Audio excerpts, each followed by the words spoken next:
Just a couple fish. Fish down on the bottom. The day after we went out fishing with my local friend, the weather was still decent enough that you could go out on the ocean. Yeah, you got fish at 60, 70, 50. Oh yeah, that's a good school. My friend was busy, as locals tend to be during tourist season, but he most generously offered to allow us to take his boat out fishing for the day. I'm generally not all that successful when I go out by myself because I haven't learned the local area yet, and I'm still kind of timid when it comes to going to places that might be a little rough. Brown bomber. However, there's something just really rewarding about going out by yourself and still making things happen. Today seemed to be another one of those type of days. Typically, the thing I can make happen is non-pelagic rockfish, or brown bombers as we like to call them.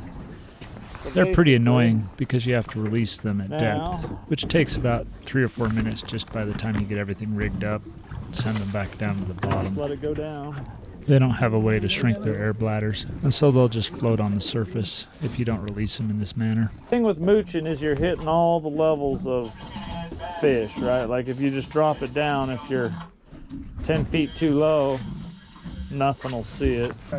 When you don't know the area, one place is as good as another. So either you look and see where the other boats are, or you just randomly drop down for a couple minutes and see what happens. I got pretty lucky on this drop down. But it started fighting a lot better.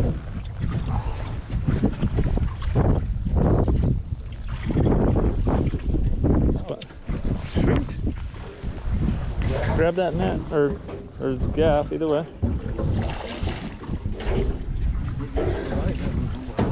Yeah, baby. Nice.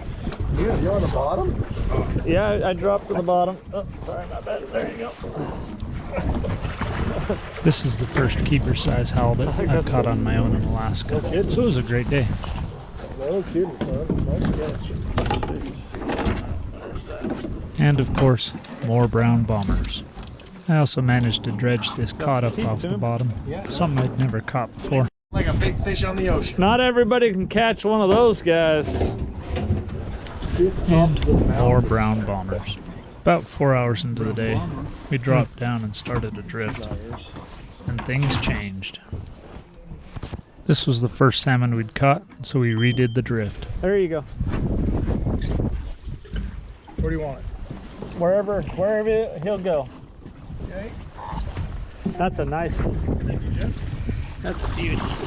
With similar results. Man, almost like I knew what I was doing. That was beautiful.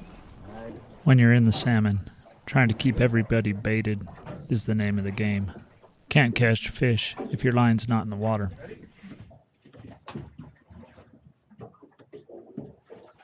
Man, almost like I knew what I was doing. Fish on? The limit's 6 fish each. We managed to pick up a couple on every drift. Well, you know, I might take one back.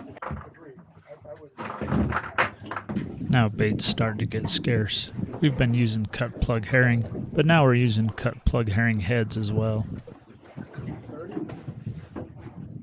Didn't seem to matter though.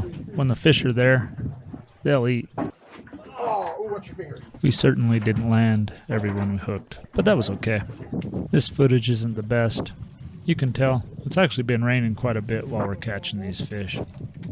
We figured out we could extend our drift if we put the trolling motor in reverse. However, it's still amateur hour. Watch the rod on the right.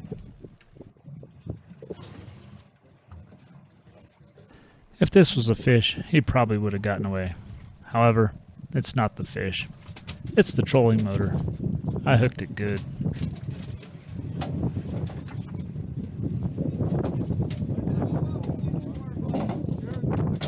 Eventually, I discovered what was going on.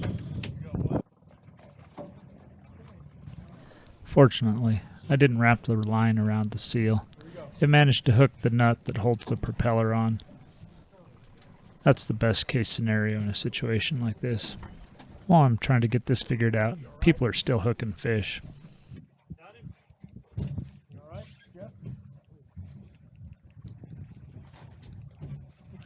him an extra hit for what he just did.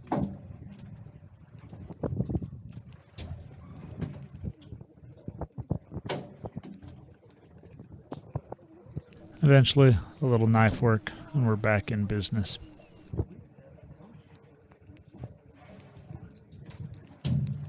Now, if we can just get this fish on board, we're definitely past 3 strikes here.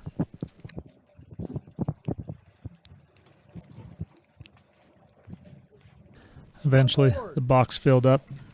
We all had our limits. Just a couple fish. We headed back to the dock to get these things cleaned and packaged. However, the fishing adventure wasn't over. The night before, we'd set out some crab traps in an area near my cabin. We'd borrowed my friend's 10-foot Zodiac, which with a couple people and some crab pots, seems like a pretty small platform. How do you feel about this adventure? I think as long as you're this close to the shore, I'm okay.